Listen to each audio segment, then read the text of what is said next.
ஆண் பிறரது கனவுகளுக்காகவே தன் வாழ்க்கையை வடிவமைக்கிறார். தாயின் கருவறை எத்தனை புனிதமானதோ, ஒரு ஆண் தகப்பனான பிறகு அவனது மனதும் இதயமும் அத்தனை பொறுமையானது அப்படின்னு ரொம்ப கம்பீரமாக சொல்லியிருக்கிறார்.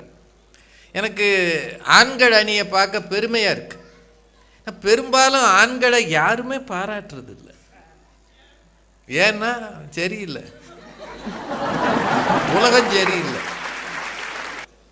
ஒன்று அவனே பாராட்ட மாட்டான், அவங்க வீட்டம்மா அப்படின்ட்டு போயிடும்.